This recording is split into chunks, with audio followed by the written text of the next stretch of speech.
अस्सलामुअलैकुम वरहमतुल्लाहि वबरकातुहू। प्यारे बच्चों, उम्मीद करता हूँ आप खैरियत से होंगे। हम चैप्टर 1 को पढ़ रहे थे और उसमें हम 1.3 एक्सरसाइज स्टार्ट की हुई थी। आज इसके लास्ट 2 पार्ट हैं। क्वेश्चन नंबर 4 है, इसके बाकी पार्ट हमने पढ़ लिए थे, लास्ट 2 रहते थे। आज उनको डिस्कस करेंगे। यहाँ पे देखें तो इसके पहले पार्ट में कह रहा है कि limit x approaches to zero e की power 1 by x minus 1 divided by e की पावर 1 बाई एक्स और प्लस 1। और जो एक उसने बात लिखी है वो लिखी है x is less than zero. अब यहां पे आप डायरेक्ट लिमिट अप्लाई करते हैं तो फिर आपके पास ये तो इनडिटरमाइंड फॉर्म बनती है, यानी अगर आप इसमें डायरेक्ट लिमिट अप्लाई करते तो ये आपके पास इन्फिनिट बाय इन्फिनिट फॉर्म बनती थी। लेकिन उसने आपको यहां पे कह दिया कि x is less than zero, तो हमने इस फॉर्म से ही बचना होता है और ये कंडीशन इस पे अप्लाई करनी है। अब इस कंडीशन के लिए हम क्या लिख सकते हैं कि उसने कहा x is less than zero. तो सबसे पहली बात मैं यहां पे लिख देता हूं कि उसने कह दिया जब x लेस देन जीरो है, अगर x लेस देन जीरो है तो मैं पुट करता हूं कि x इक्वल टू माइनस 1, यानी x लेस देन जीरो है। जब x लेस देन जीरो है तो ये आपके पास x किसके इक्वल है? नेगेटिव के इक्वल है। तो मैंने कहा कि वो नेगेटिव क्या है? Minus y। अब जब मैं x जहां जहां x होगा वहां पे जब मैं y रिप्लेस करूंगा तो y के रिप्लेस करने से लिमिट पे भी इफेक्ट आएगा, क्योंकि लिमिट x में है तो ये भी आपके पास y में जाएगी। तो फिर मैं इस लिमिट को इन टर्म ऑफ y कैसे लिख सकता हूं? मैं लिखता हूं when x equal to zero. जब x जीरो होगा देन y क्या होगा? तो देखो x जब जीरो होगा तो फिर y किसके इक्वल होगा? y भी जीरो के इक्वल होगा, then y equal to zero. अब ये सारी की सारी लिमिट और वैल्यूज इसमें पुट करनी है, तो मैंने लिख दिया x अप्रोचेज टू जीरो। जब x जीरो को अप्रोच कर रहा था तो y किसको अप्रोच करेगा? जीरो को। तो मैंने लिख दिया y approaches to zero, limit y approaches to zero e की पावर 1 बाई माइनस y माइनस 1 डिवाइड बाई e की power 1 divide by minus y, यानी जहां जहां x है वहां पे मैं क्या पुट कर रहा हूं? माइनस y पुट कर रहा हूं। जब माइनस y पुट कर रहा हूं तो फिर अब देखो ये हम ये लिख सकते हैं कि अगर e की पावर माइनस 1 हो तो हम उसको लिख सकते हैं 1 डिवाइड बाई e, यानी नेगेटिव को पॉजिटिव करने के लिए हम डिनोमिनेटर में आ गए। यहां पे भी हम इस नेगेटिव को पॉजिटिव करने के लिए 1 डिवाइड बाई e की पावर 1 बाई y लिख देंगे, और यहां पे भी नेगेटिव को पॉजिटिव करने के लिए 1 डिवाइड बाई e की पावर 1 बाई y। अब देखें तो यहां पे लिमिट y किसको अप्रोच कर रहा है? जीरो को।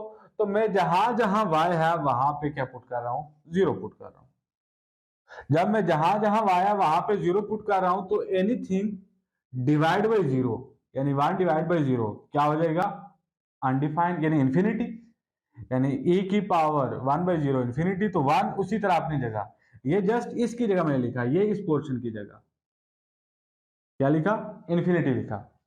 और फिर माइनस 1 उसी तरह, डिनोमिनेटर में 1 बाई जीरो की जगह मैंने इंफिनिटी लिख दिया और 1 उसी तरह, और प्लस 1। अब 1 बाई इंफिनिटी आपके पास e की पावर इंफिनिटी भी इंफिनिटी के इक्वल होगा, e की पावर इंफिनिटी इंफिनिटी के इक्वल होगा। तो अब 1 बाई इंफिनिटी याद रखें कि 1 डिवाइड बाई इंफिनिटी जो होता है वो जीरो के इक्वल होता है। तो 1 बाई इंफिनिटी जीरो लिख दिया, 1 बाई इंफिनिटी जीरो लिख दिया, माइनस 1 और प्लस 1 अपनी जगह। अब जीरो माइनस 1, जीरो एक एडिटिव आइडेंटिटी है, इसको जिस मर्जी में ऐड करो या सब्ट्रैक्ट करो, रिजल्ट पे कोई इफेक्ट नहीं होता। तो माइनस 1 मैंने उसी तरह लिख दिया और 1 उसी तरह। माइनस 1 बाई 1 आपके पास क्या आ जाएगा? माइनस 1। तो ये था इसका पहला पोर्शन।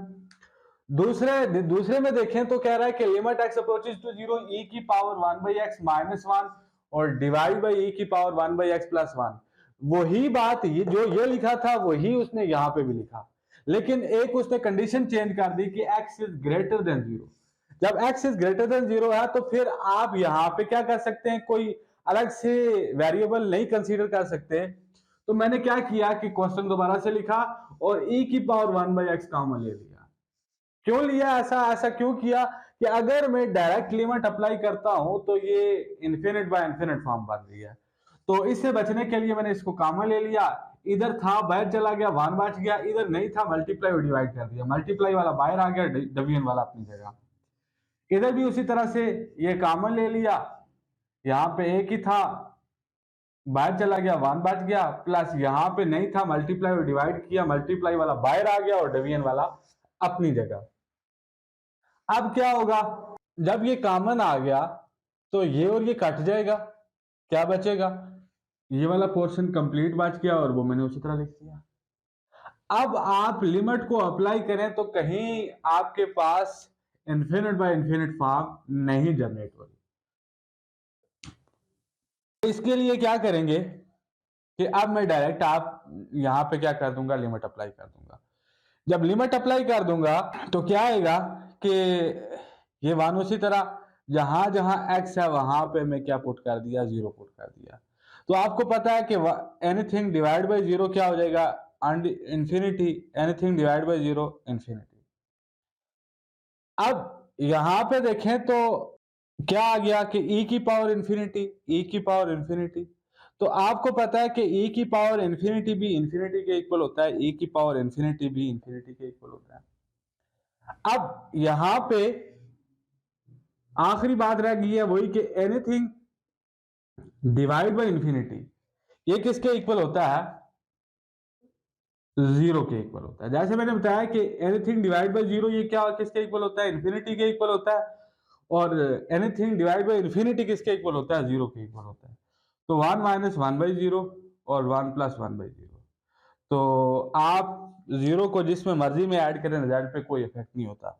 तो ये 1 डिवाइड बाई 1 आ जाएगा, 1 डिवाइड बाई 1 और 1/1 आपके पास किसके क्या रिजल्ट देगा, 1। ये थी हमारी एक्सरसाइज 1.3। इसकी 2 एक्सरसाइज इस चैप्टर की रहती हैं। जो नेक्स्ट क्वेश्चन आ रही हैं, जो नेक्स्ट एक्सरसाइज आ रही है वो लॉन्ग क्वेश्चन के हवाले से इंपॉर्टेंट है। हम इस एकेडमी के अंदर आपको एक एक क्वेश्चन सॉल्व करके हम इस एकेडमी में चल रहे हैं।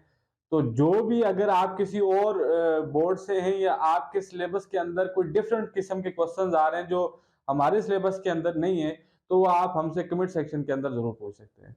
ओके, अल्लाह हाफिज।